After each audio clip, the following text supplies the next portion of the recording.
अब अगर इन ठाकरों ने मेरी जमीन पर डाका डाला तो मैं उस भगवान के घर पर डाका डालूंगा। मां कसम, उस दिन का इंतजार बड़ी बेताबी से करूंगा। दोस्तों, आज मैं आप लोगों को एक ऐसे शख्स के बारे में बताने जा रहा हूं जिसने पंजाब की धरती से उठकर बॉलीवुड पर राज किया। शुरुआती दौर में इन्हें काफी मुश्किलों का सामना भी करना पड़ा, पर अपनी दमदार एक्टिंग से इन्होंने खूब नाम और शोहरत कमाया और वो आज भी बॉलीवुड पर राज करा करते हैं। जी हाँ दोस्तों, आज हम जिस शख्स के बारे में बात कर रहे हैं उन्हें आप लोग बहुत ही अच्छे से जानते हैं।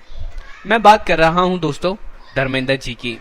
अपने दौर के सबसे हैंडसम और सबसे शानदार एक्टरों में से एक हैं। धर्मेंद्र जब फिल्म इंडस्ट्री में आए थे तब फिल्मी दुनिया में ज्यादातर लोग इस बात से हैरान थे कि पंजाब से आया ये लड़का इतनी बढ़िया एक्टिंग कैसे कर लेता है, जबकि इसने कभी भी कोई थिएटर नहीं किया और ना ही कहीं से एक्टिंग की और कोई फॉर्मल ट्रेनिंग भी नहीं ली।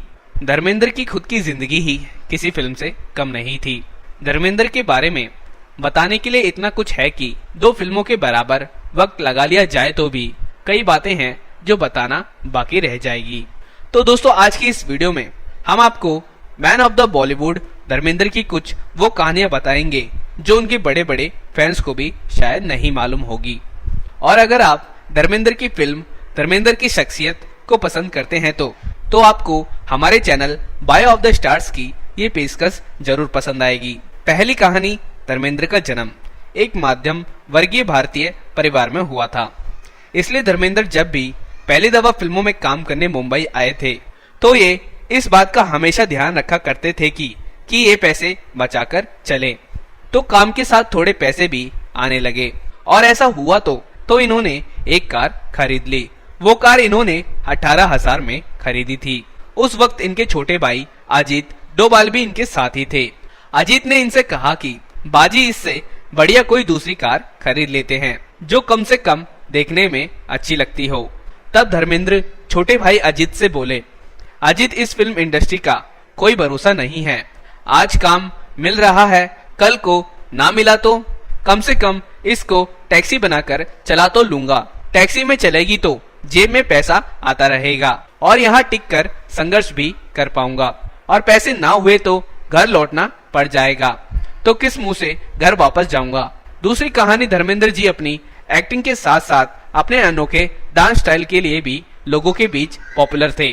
धर्मेंद्र जी के डांस से ही एक बड़ा दिलचस्प किस्सा जुड़ा हुआ है, जो कि यूं है कि जब धर्मेंद्र ने अपनी पहली फिल्म दिल भी तेरा हम भी तेरे साइन की थी तो उस वक्त डायरेक्टर अर्जुन सिंह और रानी को ये नहीं पता था कि धर्मेंद्र को ना तो डांस आता है और ना ही डांस सीखने में उनकी कोई दिलचस्पी है, क्योंकि अर्जुन, हिंग और रानी धर्मेंद्र के बहुत अच्छे दोस्त भी थे।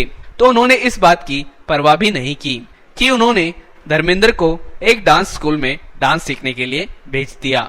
उस डांस स्कूल में एक लड़की डांस सिखा रही थी। उस जमाने में धर्मेंद्र लड़कियों के सामने बहुत शर्माते थे। वो कुछ देर तक तो उस डांस स्कूल में रुके, उसके बाद वहां से चुपचाप निकले और पास ही एक दुकान पर जाकर चाय समोसे खाकर अपने घर चलते बने। फिर धर्मेंद्र ने कुछ दिनों तक रोज ऐसा ही किया। वो रोज घर से डांस सीखने के लिए निकलते और चाय समोसे खाकर वापस लौट जाते। फिर जब शूटिंग का वक्त आया तो धर्मेंद्र ने अपने ही स्टाइल में डांस कर दिया और उसी वक्त में धर्मेंद्र अपने डांसिंग स्टाइल के लिए मशहूर हो गए। नंबर 3, साल 1965 में आई फिल्म वक्त आपने भी देखी होगी। जी हाँ, वही वक्त जिसका गीत आज भी बेहद लोकप्रिय है। ऐ मेरी ज़ोहरा जबी तुझे मालूम नहीं। इस फिल्म को डायरेक्ट किया था यश चोपड़ा ने और इसके प्रोड्यूसर थे VR चोपड़ा। यश चोपड़ा जब इस फिल्म की कास्टिंग की प्लानिंग कर रहे थे तो उन्होंने धर्मेंद्र जी को भी कंसीडर किया था। उस वक्त धर्मेंद्र फिल्म इंडस्ट्री में अपनी जगह बना चुके थे और उनकी फिल्म हिट होने लगी थी। यश चोपड़ा धर्मेंद्र को उस रोल में लेना चाहते थे जिसे राजकुमार ने निभाया था। जिनके अपने घर शीशे के हों वो दूसरों पर पत्थर नहीं फेंका करते। और धर्मेंद्र के पास से ये रोल राजकुमार के पास कैसे गया, चलिए ये भी जान लेते हैं। हुआ कुछ नहीं होता कि धर्मेंद्र बड़े भाई का रोल नहीं निभाना चाहते थे। उन्हें लग रहा था कि अगर उन्होंने इस फिल्म में बड़े भाई का रोल किया तो तो फिर ये सब उन्हें ऐसे ही रोल ऑफर करेंगे। धर्मेंद्र ने वो रोल करने से मना कर दिया और फाइनली वो रोल राजकुमार जी के पास चला गया। चौथी कहानी अमिताभ बच्चन को बॉलीवुड में जमाने वाली फिल्म थी जंजीर। लेकिन इस बात से बहुत कम लोग वाकिफ हैं कि एक वक्त पर धर्मेंद्र जंजीर में काम करने वाले थे।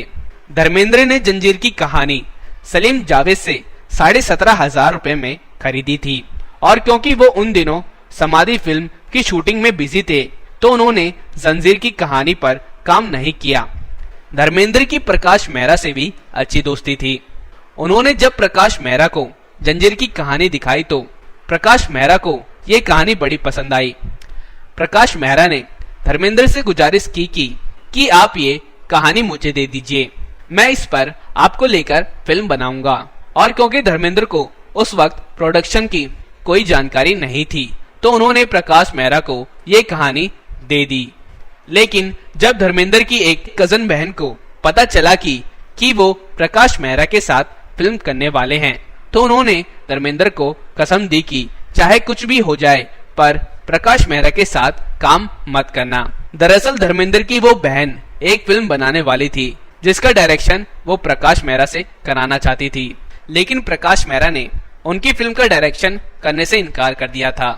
इसी वजह से ही धर्मेंद्र की वो बहन प्रकाश मेहरा से बहुत नाराज थी और वो नहीं चाहती थी कि धर्मेंद्र उनकी फिल्म में काम करे।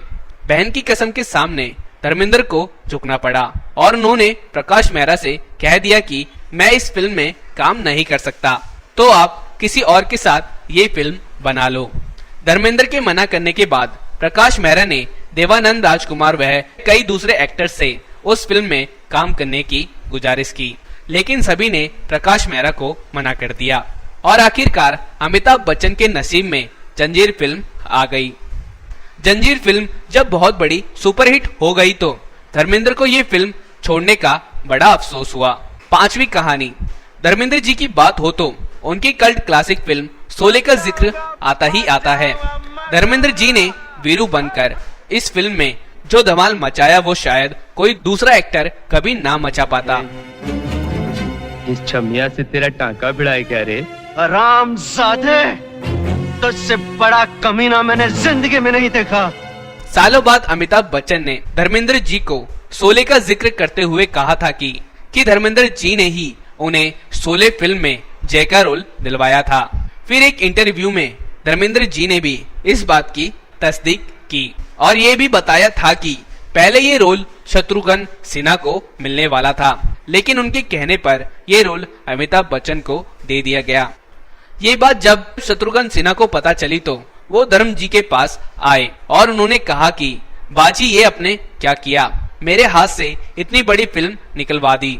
उस वक्त धर्मेंद्र जी ने शत्रुघ्न सिन्हा से कहा कि वो रोल अमिताभ के नसीब में था इसलिए उन्हें मिल गया, तो हमारे नसीब में जो होगा तो वो तुम्हें ही मिलेगा, इसलिए फिक्र मत करो।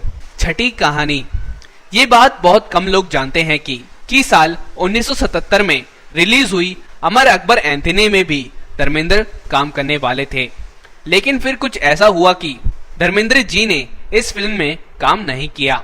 इतना ही नहीं, अमर अकबर एंथनी के डायरेक्टर मनमोहन देसाई से भी उनका मनमुटाव हो गया। हुआ कुछ ये था कि धर्मेंद्र मनमोहन देसाई जी के ही चाचा भतीजा और धर्मवीर में काम कर रहे थे और उन दोनों फिल्मों की शूटिंग एक साथ चल रही थी।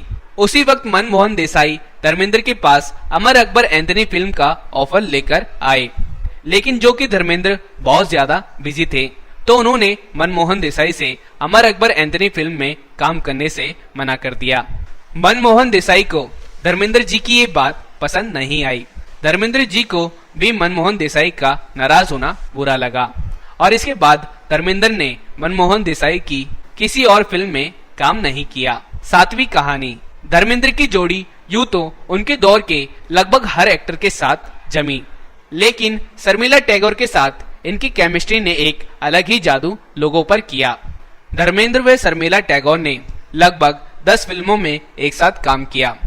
इनमें से अनुपमा, देवर, सत्यकाम, यकीन मेरे अहमद, मेरे दोस्त, चुपके चुपके, एक महल हो सपनों का, सनी और चेताली, और अगर आप भी धर्मेंद्र व शर्मिला टैगोर की जोड़ी के एक बड़े फैंस रह चुके हैं तो आपको ये जानकर बड़ा अच्छा लगेगा कि गुजरे जमाने के इन दोनों सितारों का जन्मदिन एक ही तारीख को होता है और वो तारीख है 8 दिसंबर और फर्क सिर्फ इन दोनों की पैदाइश के साल का है। धर्मेंद्र पैदा हुए थे 8 दिसंबर 1935 को और शर्मिला टैगोर पैदा हुई थी 8 दिसंबर 1944 को। 8वीं कहानी धर्मेंद्र ने अपने कैरियर में 300 से भी ज्यादा फिल्मों में काम किया है। इनमें से ज्यादातर रोल में ये हीरो थे और कई फिल्मों में ये साइड रोल निभाते दिखे हैं, तो कुछ में तो इन्होंने गेस्ट रोल भी किए हैं। लेकिन अपने पूरे कैरियर में धर्मेंद्र ने केवल एक ही फीमेल डायरेक्टर की फिल्म में काम किया और वो डायरेक्टर हैं खुद इनकी धर्मपत्नी हेमा मालिनी। जी हाँ, साल 2000 में आई फिल्म टेल मी और खुदा में धर्मेंद्र ने अपनी पत्नी हेमा मालिनी के डायरेक्शन में काम किया था और इस फिल्म में लीड रोल में धर्मेंद्र की बेटी ईशा देओल थी। खुद हेमा मालिनी ने भी इस फिल्म में एक्टिंग की थी। वैसे आपको बता दें कि साल 1983 में धर्मेंद्र साई परांजपे की एक फिल्म में काम करने वाले थे, लेकिन वो फिल्म कभी पूरी नहीं हो पाई। अगर वो फिल्म पूरी बन जाती तो धर्मेंद्र की पहली फीमेल डायरेक्टर सही प्रांजपे हो जाती। यह आपको ये भी जान लेना चाहिए कि सही प्रांजपे की उस फिल्म का नाम था बिच्छू और सालों बाद धर्मेंद्र के छोटे बेटे बॉबी देओल ने बिच्छू नाम की एक फिल्म में काम किया था। हालांकि बॉबी की बिच्छू और सही 5 बे की बिच्छू में कोई कनेक्शन नहीं था। और अगर धर्मेंद्र की फिल्मी कैरियर की टॉप 10 फिल्मों की बात हो तो उस लिस्ट में शोले का नाम जरूर शुमार होगा। शोले ही वो पहली फिल्म थी जिसमें धर्मेंद्र और अमिताभ पहली दफा साथ नजर आए थे। शोले के बाद अमिताभ व धर्मेंद्र ने विजय आनंद की राम बलराम में काम किया था, जो बुरी तरह से फ्लॉप हुई थी। और फिर इन दोनों ने ऋषिकेश मुखर्जी की चुपके चुपके में साथ काम किया था, जो कि सुपरहिट रही थी। और अभी तो कुछ और फिल्में भी हैं जिनमें धर्मेंद्र और अमिताभ साथ दिखे हैं, लेकिन वो इस तरह की फिल्में हैं जिनमें या तो धर्मेंद्र गेस्ट रोल में हैं या तो अमिताभ गेस्ट रोल में हैं।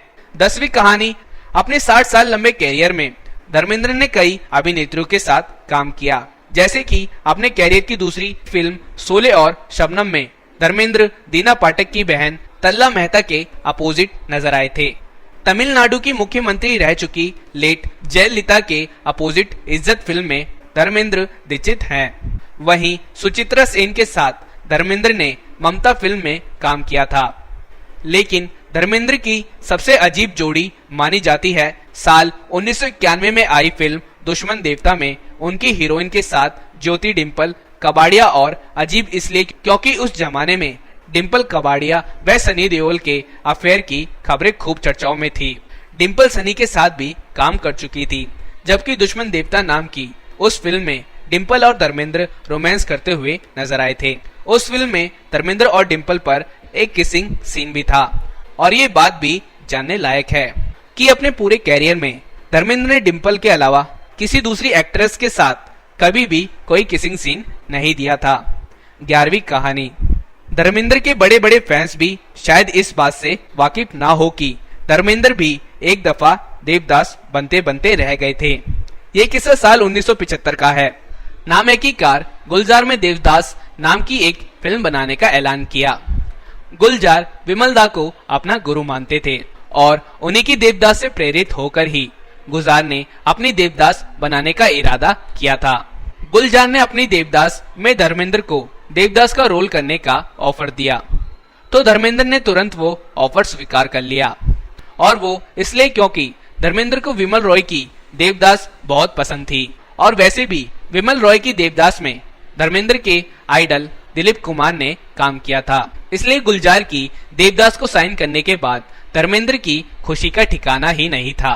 धर्मेंद्र की ये खुशी तब और भी ज्यादा बढ़ गई जब उन्हें पता चला कि गुलजार ने पारो के रोल के लिए हेमा मालिनी और चंद्रमुखी के रोल के लिए शर्मिला टैगोर को साइन किया है।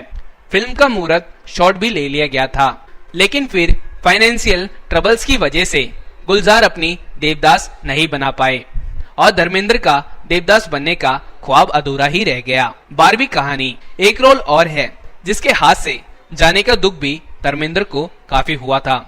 और वो रोल था साल 1971 में आई ऋषिकेश मुखर्जी की फिल्म आनंद के आनंद का रोल।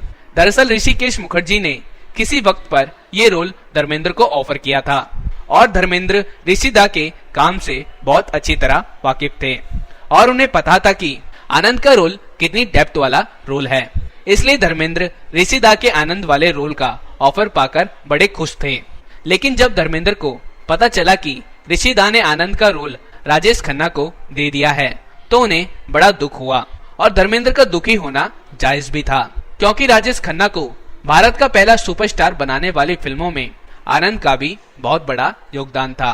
तो दोस्तों यही थी धर्मेंद्र से जुड़ी कुछ कहानियां।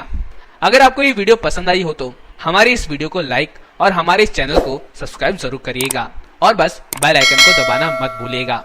और दोस्तों आपको धर्मेंद्र जी की कौन सी फिल्म सबसे ज्यादा पसंद है हमें कमेंट में कमेंट जरूर करिएगा। तो मिलते हैं दोस्तों आपसे ऐसे ही वीडियो में बायो ऑफ द स्टार्स के संग। तब तक के लिए आप सभी को हमारी तरफ से जय हिंद।